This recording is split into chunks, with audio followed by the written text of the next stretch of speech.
US na blockade hangdokadabani haina IRGC na haikre. Yamna maruoiba samudragi lambi wariba Strait of Hormuz ase mapung phana thingzille. United States na naval blockade tauribadu hangdoktriba makhai Strait ase hangdokloi haina Iran gi Islamic Revolutionary Guard Corps IRGC na phongdokre. Ceasefire makhada US na masagi wasak ngaktaba maramna Strait of Hormuz amukhana thingzin kibane. Makoina Iran gi jahaz amasung hithangpham sing blockade tawba toktre haina IRGC na makoi gi news ki khuthang da phongdokhe. Gulf natraga Gulf of Oman da hithangpham sing da leiriba jahaz amata thorakna ba honaroi da bane.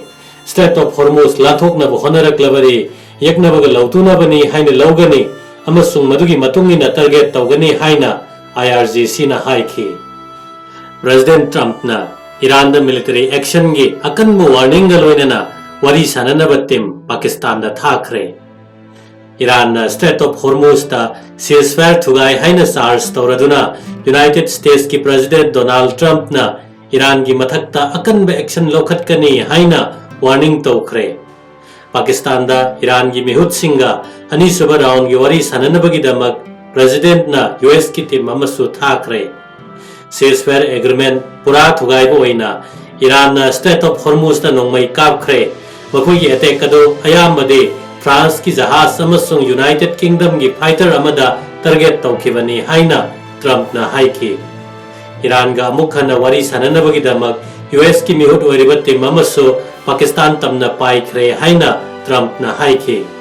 Strait of Hormuz ta Iran na chathariba thausil asina tangdu leitaba kaihali haina mahakna phongdokhi. US military na blockade tawba maramna Strait of Hormuz ase hanadagi thingduna leiribane. Masida Iran na Strait ase amukhana thingzelle haina lauthokliba sisu angakpa amani haina Trump na haikhi. Strait of Hormuz ta jahaz sonba yadaba matamda US ki damaktadi karimata mangjade. Iran gi oinade nongmada $1 million chongaro mangli. Strait of Hormuz ta Iran sagalaga makhoidani mangjaba amaromda makhoina tawribase US ta mateng pangbani haina Trump na haikhi. Wari sanaraga yarakpa purakna bahonaba se fail oirabade akanba military action lakani haina Trump na warning tawkhe. Aikhoina makhoida yamna phaba amasung yamna maram chaba wafam hawdokpane.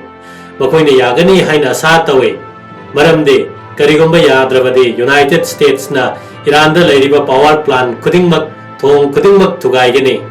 Makhata na chinglemba nupa oiraroi haina Trump na haikhi. Attack adu yamna thuna tawgani yamna laina tawgani.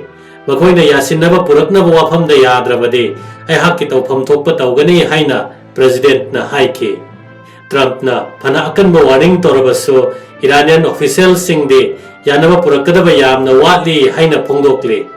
Iran gi parliamentary speaker amasung chief negotiator oiriba Mohammad Bagar Alibab na phongdokhiba matungina wari sanabada kharadi khumang chausalle adubo leikhai tana yanaba purakadabadi yamna watli haina phongdokhi. Israel na ceasefire thugaibada khud hangani haina Hezbollah na threat tawkhre. Israel ga ceasefire tawba haibase landabagi thabak pumnamak mapung phana lepkadabane. Kha Lebanon da Israeli forces na ceasefire thugaibada Hezbollah na khud hangani haina Hezbollah gi leader Naim Qasem na threat tawkhre.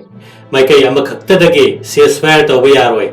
Landabagi thabak chatharakpada aikhoina matik chana khud hangani haina Qasem na thadokhiba warol amada haikhi.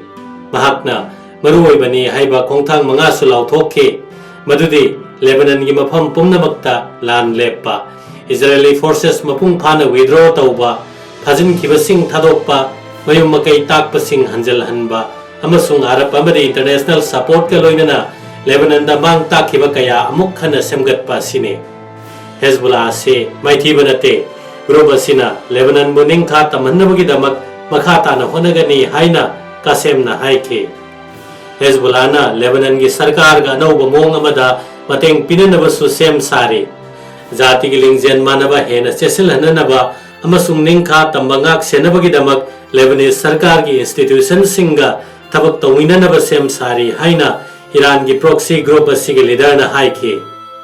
Iran na mapung phana yokhatpa amasung Iran gi agenda Israel bu maru phangna manghanba haibasi pangthokpada Shia Muslim group asina Israel na khut thaba horobadagi Israel na akanba military action amuk lokhalakibani hairi haukiba sagol sengi ahingdagi hauduna Israel amasung Lebanon gi marakta numit tarani gi ceasefire leiri adu Israel na makhoi awangam khaiga lonaba kha Lebanon da kilometer taragi security zone nama panari Indonesia da China gi ising manungda yengsinnaba system ama phangkhre lalonggi oina yamna maruiba state oiriba Indonesia gi Lombok amasung Bali ithat ki marakta leiba ithat amada China gi samudra ironung da yengsinnabagi system ama phangkhre 3.7 meters sangba device ado gili twagan ithat ki awangda ngami singna thengnarakpani makata na thejin humjinnaba Indonesian Navy na paisen khre haina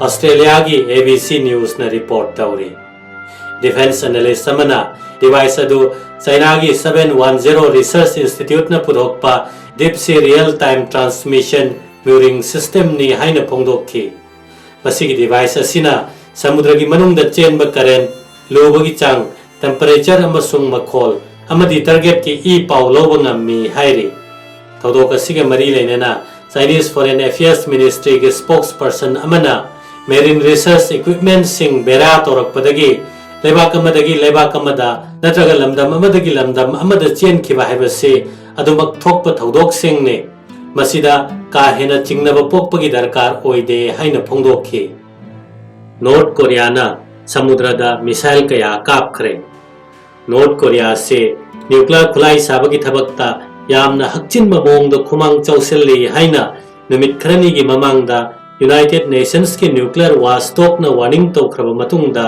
North Korea na tension hena wangkhathanba oina yamna kurong thiningai oiba atenba range ki ballistic missile kaya marum samudrada kapkhre hairi Sinpo lamdamdagi kapkhiba missile sing ado kilometer samani furom sana paike amasung North Korea gi nongpok samudrada taaki haina South Korea gi joint chief of staff na haiki National Security Council gi emergency mifam ama pangthokpada South Korea gi senior official sing na North Korea gi maike digi chatharakliba hanjin na ballistic missile test tawada yamna nungnangba phongdokhi amasung asigumba thausil ase khudakta toknabasu appeal tawkhi United States amasung Japanese military na so North Korea na missile kapagi pawasi pekhi North Korea gi thausil asigi matungda US Indo-Pacific Command na US ki homeland amasung lamdam asida leiriba allies sing bunga thoknabagi damak US military na pukning lepli haina phongdokhi